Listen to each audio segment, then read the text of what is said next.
I was born into a world full of war talk. There was war talk everywhere. It was 1948, 3 years after the Second World War. And the first place I lived was a little estate in Belfast that had been specially built for war veterans. And, this is me here before I had a beard with my parents in our little estate. And my family served in all of the forces during the war. My dad was in the Royal Navy. That's him there in Singapore. And he died from the effects of war when I was still quite young. This is my uncle Teddy Docherty. This was just after he was captured, was a prisoner of war. You can see the defiant look in his face there. And my uncle Johnny was in the Royal Air Force. He was in one of those big, huge bombers as a gunner, and he was shot down in the war, but he survived. But you know, the thing was that nobody talked about the killing bit. They talked about the war a lot, but it was not about the killing. Like the men would all talk about some great gambling thing they'd done, or they'd met friends and had a really drunken evening, or they had some sort of motorcycle event. My dad met Joe Louis, the world championship boxer. And the women, they would talk about things like, my mum would talk about having to draw a stripe up the back of her leg to pretend she had nylon stockings because there were no nylon stockings in those days. Or they would talk about meeting a GI and, you know, in Northern Ireland and getting stockings from them.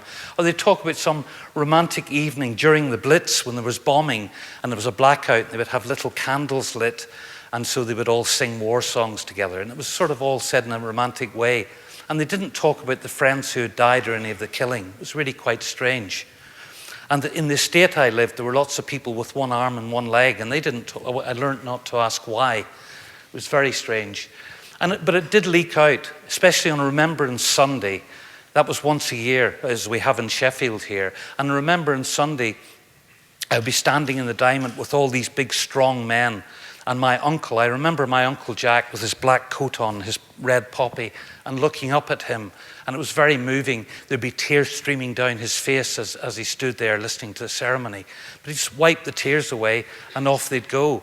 And I learned that that generation really suffered silent tears and suffered in silence for all those people who were killed during the war.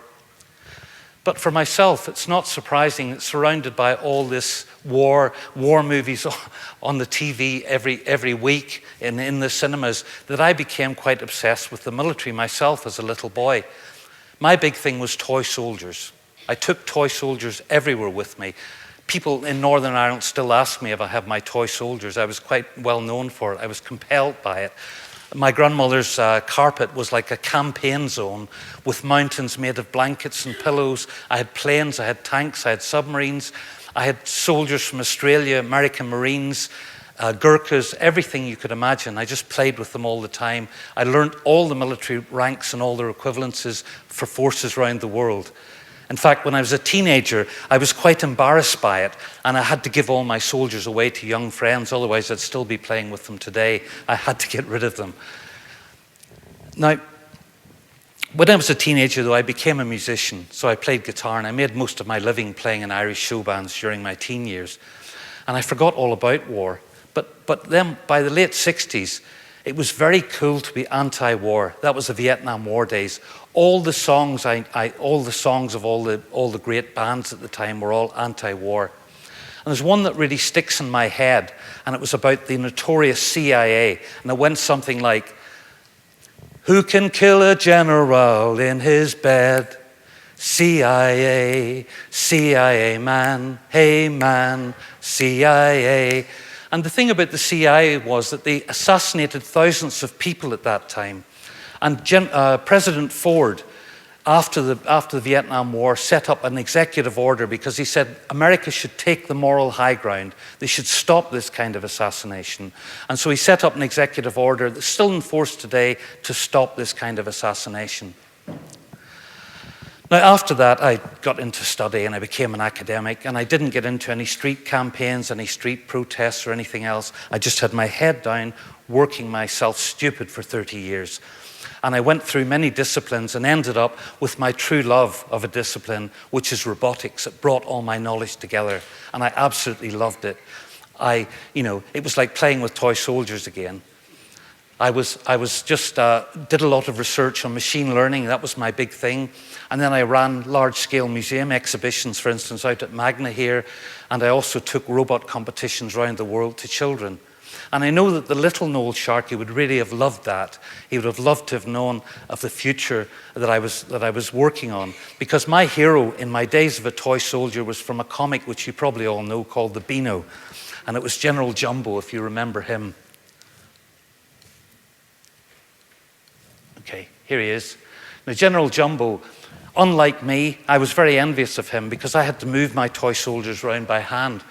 But he had these robotic toy soldiers, so he flew them around the place, jets. He fought crime every week, never killed anybody, but he fought criminals and he beat up bullies and that sort of thing. So I really liked that. And that was my inspiration in terms of robotics, except I never took military funding. I wasn't interested in working for the military at all.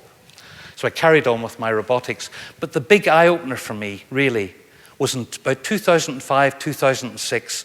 I was very much in the public eye with my work.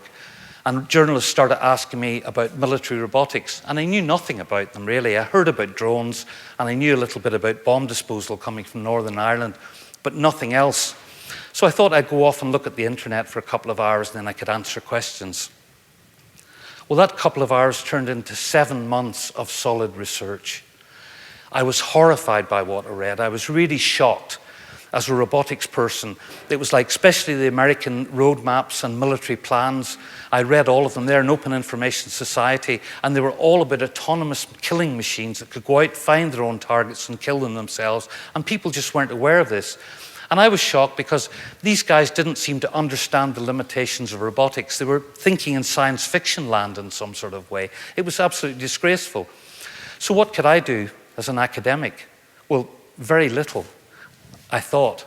But I'll show you first of all where it started. They're very like current General Jumbo. They're remote controlled. I'm sure you've seen these. They're drones, first used by the CIA in 2002 in Somalia. This is edited, of course.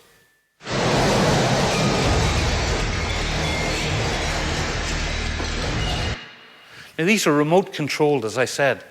But unlike General Jumbo, he's really close to the action. These guys are like, 7,500 miles away. So there's a kind of buffer there between them and the action, a sort of moral buffer, so they can do that. But what really gets me about this is the CIA are using them in countries that the United States is not at war with. They call it targeted killings now rather than assassination, so the presidential order doesn't count. They're flying around Africa, Somalia, and Mali, Pakistan, and killing known terrorists. But every time they strike, lots of children are killed. The numbers are really piling up of civilians who are being killed by the CIA.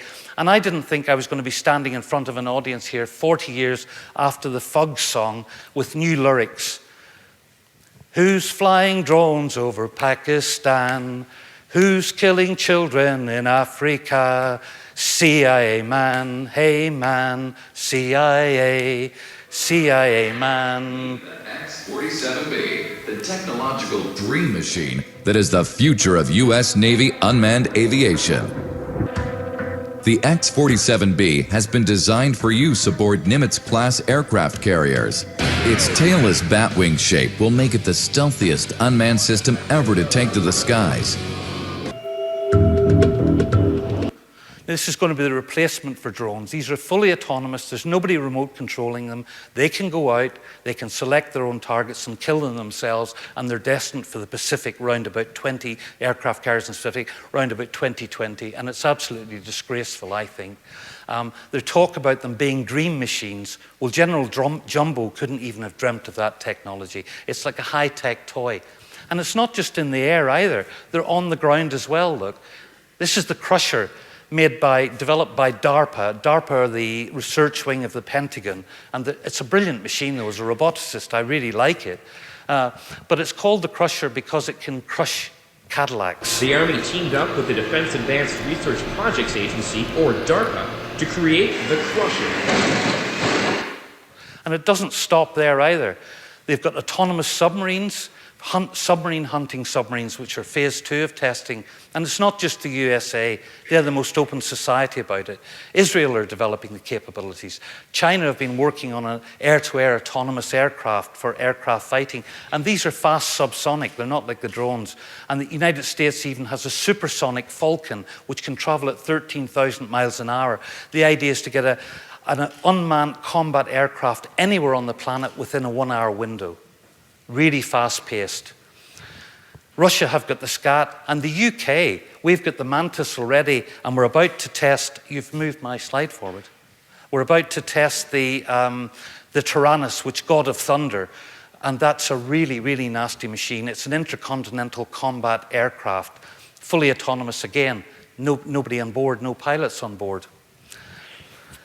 So what's wrong with this? Well, the idea behind it is, of course, is so that we can have bloodless wars. We can send robots out to do our killing for us. But it's not bloodless for everybody, obviously. It's not bloodless for you, the person being received from it. And the idea of bloodless means that it means that we don't get killed. We don't send our young men out to get killed. And that's a good thing. But isn't it much better not to have stupid wars in the first place, and then we won't be sending out our young men?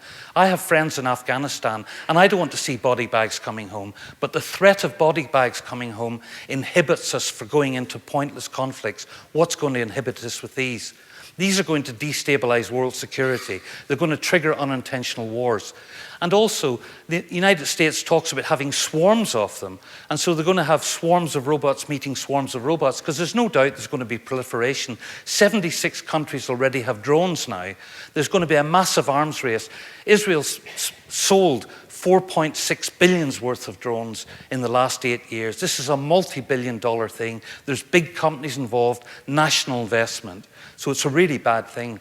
But from a robotics point of view, what horrified me to begin with was the idea that using robots, a robot can't discriminate between a combatant and a civilian. They can barely tell the difference between a car and a human.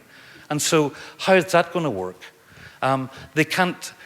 I just have these visions in my head. Robots can't reason at all. And I would go to bed at night and I'd really be thinking about this, and I'd have horrible dreams about children, a child with a toy gun running out in front of a soldier, his mother screaming at him to come back.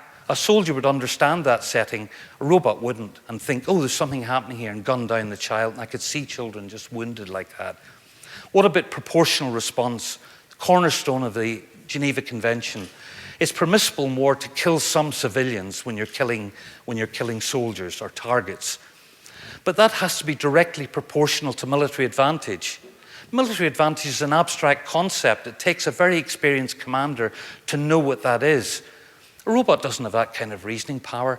And even if it could make the calculation, would we really want robots to be making that calculation? Isn't it the ultimate human indignity to have a machine decide which civilians are going to die for some target? That just isn't right. A human commander can be held accountable. A robot can't be held accountable. It hasn't got moral agency. And it muddies up the whole chain of command and accountability completely.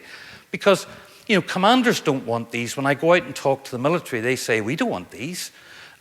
Because who's going to be held responsible? It can't be the commander. There could be a software glitch. It could be hacked. It could be spoofed. It could be a mechanical failure. It could take a bullet. So that just muddies up that whole chain. Now, what could I do? I wasn't an activist. I am now, though. Because of this, I'm an activist, but I wasn't. I was just an academic. So all I could do was talk to journalists a lot about it, try and raise public awareness like I'm trying to do today. I wrote articles for The Guardian, for The Telegraph, and then invites started pouring in from militaries around the world. So I spent an awful lot of time with militaries now, which I never did before. So all that playing with toy soldiers was actually quite helpful, except these guys were real. And I talk a lot to intelligence services and policymakers. But I have no way of getting governments to talk to each other, which is the important bit. I couldn't do that. And I got together in 2009 with academics from Australia, Germany, and America, and we set up the International Committee for Robot Arms Control, ICRAC, with the specific goal of getting governments to talk to each other about it, just chat about it in some way. But we couldn't do that. We did lots of writing and talking, but nothing else.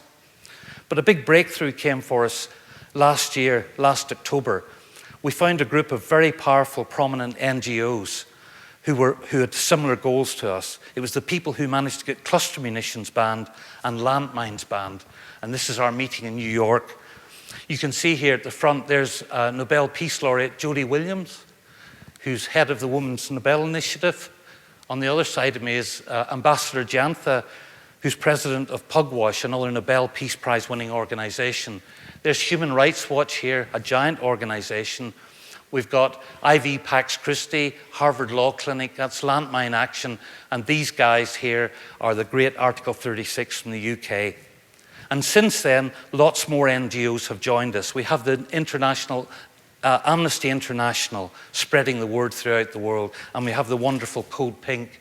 So we decided to have a campaign to stop the killer robots, and it was launched in Parliament in April 23rd this year. And governments are starting to tittle-tattle and chatter a bit about it. And I'm starting to go now and talk to foreign offices and lots of diplomats. But a real milestone happened. On the 29th of April this year, the Special Rapporteur of the UN went to the United Nations Human Rights Council with a report asking for a complete worldwide moratorium on lethal autonomous robots. That's Christoph Haynes. And now the conversation really began in earnest, and lots of countries are actually talking to each other. But a moratorium isn't good enough for us. It's not satisfactory. Because even the UK is the one country that stood up and said, we're not going to sign a moratorium. We're going to develop these weapons, but honestly, we're always going to have a human supervisor somewhere in the loop, but where in the loop, to make sure that the targets are correct. America's been the same. They say, you can trust us. Sure we can. CIA man, hey man.